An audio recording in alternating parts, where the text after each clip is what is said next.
I was watching Global News last night, and big time journalist Bob Fife was on, and he dropped some pretty big bombshells about Mark Carney. Also, we have Pierre, that moments ago really had a press conference in a steel factory with workers behind him, and he had a really good speech. I'm going to go over some points there. Guys, come on in. This is Niagara due north. Da, da, da. Da, da, da, da, da, da. Good morning, Canada. Welcome to the show, and I'm your host, Parma John, and this is where you come to hear the hottest takes in Canadian politics. So, before we get into the show, can I please ask you to like and subscribe down below? It really does help the channel grow, and I really didn't believe that until I actually saw it for myself. I am just a channel that's a few months old, and I'm actually seeing results of people commenting down below. So, even if you hate something, I would love to hear it. So, before we get into it, right, isn't X just the greatest place to see a nice warm Canadian welcome for a new liberal leader? Look at that. Ouch, bro. I saw that. I was just cruising through and I saw that. I was like, yoink! That's going on my YouTube video, man. That is one of the funniest things I have seen. So, Mark Carney today met with Prime Minister of France, Macron. Okay? Nothing much to take away from that. It was really lovey-dovey. We all know why Carney's there. But Pierre, later on in this video, you will see, has a great response to that. That's about it. Like, why are you over there? Instead of talking to the United States and China.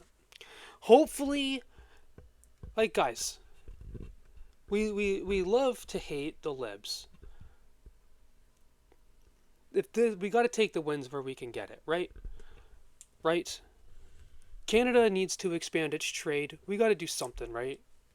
I mean, it sucks that it has to be a red party that does it. We would love to see Pierre expand our trade, but I mean, whatever this guy can do in the meantime is, I guess, okay, right? Let's find some trade deals with France and the UK. That's what he's over there for. Then hopefully you're gonna do something about the canola. Like, we need to do something about the freaking canola, man. And I also want to address a lot of the talk that's going on out there and some of the fears going around, or boasting that's going around about Canada joining the EU.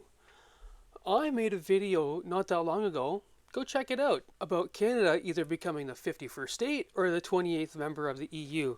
And that turned out to be one of my most watched videos. And a lot of people were okay with joining the EU. I actually even got a lot of Europeans saying, come on over, we like that. I don't, okay? European stuff is very small, okay? And they don't think you need to live in big houses with big yards. Unfortunately, in an article from CTV that you will see, Brussels had a response to that. Okay, I will read now. Could Canada join the EU? The seemingly fanciful prospect was addressed by Brussels on Wednesday, with a spokesperson saying the bloc was flattered by the interest. Bloc obviously being French, right, for party. But pointed out that being a European country was a starting point for eligibility.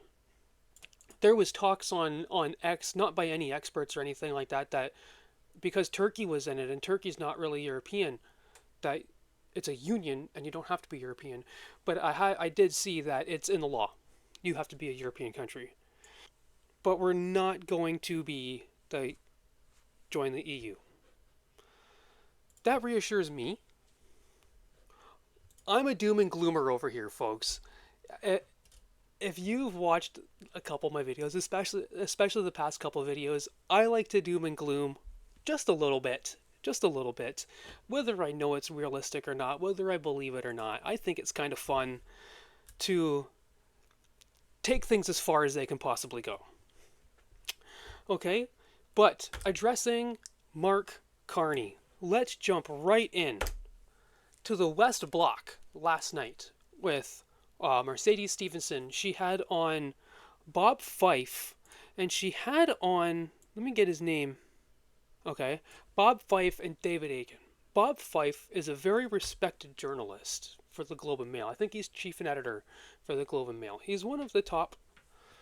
If you like Brian Lilley, this guy ranks higher than Brian Lilley. We like Brian Lilley more because Brian Lilley's conservative. This guy is, Bob Fife is left, but he's a center-left guy. I don't think he likes the woke stuff, right? But he's definitely nice to the liberals. What we're getting into here is Bob Fife pointing out some stuff, some juice about Mark Carney. Well, what he doesn't tell us is how much he's worth. Yeah. I mean, that's really the question here. Are you worth $10 million, $20 million, $50 million? We have no idea. Who is the person who's running the blind trust? Is it your brother? Is it, I mean, if you're having an independent person who's supposed to take care of the blind trust, that person should be independent and far removed from Mr. Carney's assets. We don't know who that is. Is he requiring to sell all the stocks, which apparently you're supposed to, but has he sold all the stocks and his investments in anything that may put him in a conflict with the government? Those are things that he needs to answer to Canadians. And, he doesn't want to answer those questions. And you said he was a little testy. He does not like tough questions from journalists. He's used to a more compliant financial press when he was a central banker. And they're very much respectful of him. Well, we're political reporters. We have an obligation to ask the tough questions. And that's something we're going to have to watch for during the campaign, is when he gets angry or annoyed or arrogant at journalists for pressing him on issues that he doesn't want to answer. That is precisely right. I noticed that too. The leadership debate, he snarped back at a journalist, and he did it the other day too when someone talked about his assets in his blind trust. He's like, well, that's not a very good way of answering that or phrasing that. He is going to, I want to see him get flooded by paparazzi asking really crazy questions, like really crazy hard questions, and just watch him just melt and run away. I want to see that. But isn't that true? Isn't that true? Mercedes has something to say about this. Putting him into the Pierre Poilievre camp, who people say they get uncomfortable with sometimes his tone. I mean, obviously they're very different personalities. But I'm wondering how you see that potentially playing out for Mark Carney on the campaign trail. Well, I'm curious myself because after the French debate, he was asked a tough question about Brookfield, whether he was there involved when Brookfield Asset Management moved to its headquarters in New York. So you got your facts wrong, buddy, basically is what he said. Well, no, reporter had it right. And then he had to backtrack and say, well, I was imprecise in my language. I was there when we moved the headquarters, but it's no big deal. It was to take advantage of New York stock indices. But we've seen this constantly with him, is that he's not used to being asked tough questions because he's being a central banker and everybody looks up to it. Well, now you're in the political trenches. I mean, Mr. Poilievre gets tough questions too, and he will fight back at journalists, and he has. But that's the nature of the game. And I come back to those tough questions that Carney is getting. They're completely predictable. Any half-decent communications advisor will say, "Well, Mr. Carney, here's what. Let me look at the front pages of the Globe and Mail and what was on Global News last night, and you're going to get asked about this." And he has he has no answer. He has no good answer other than to be chippy about it. And I don't think that. I think there's a lot of upside to Carney. People are still getting to know who he is. Canadians are, and do they want the Conservatives to introduce Carney, to Canadians, or does he want to do it himself, looking reasonable, looking, I understand your concerns about conflict of interest, and I want to assure you, and here's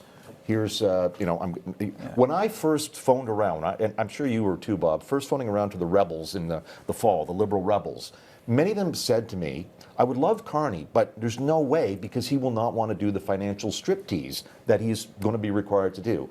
And they were absolutely right. He doesn't want to do that. So did you hear that? Liberal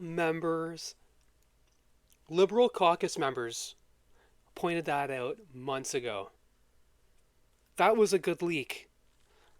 And I didn't think he meant for that to be as big as it was going to be. I hope that's the big takeaway out of that today. Folks, one of the first world problems that a YouTuber has is, like, do I cut out all of the jibber jabber and just give you guys like the fiery sentences? Because I get it, like these conversations had a lot of ups and downs in them, and I wanted to just confine it down to all the the punchlines, but I don't know. It's authenticity. It's authenticity versus a burst of information, right? Comment down below. And in this last clip here from Bob Fife, top journalist in Canada, one of the top journalists. I don't think he's top, but he tells when the election is going to be called.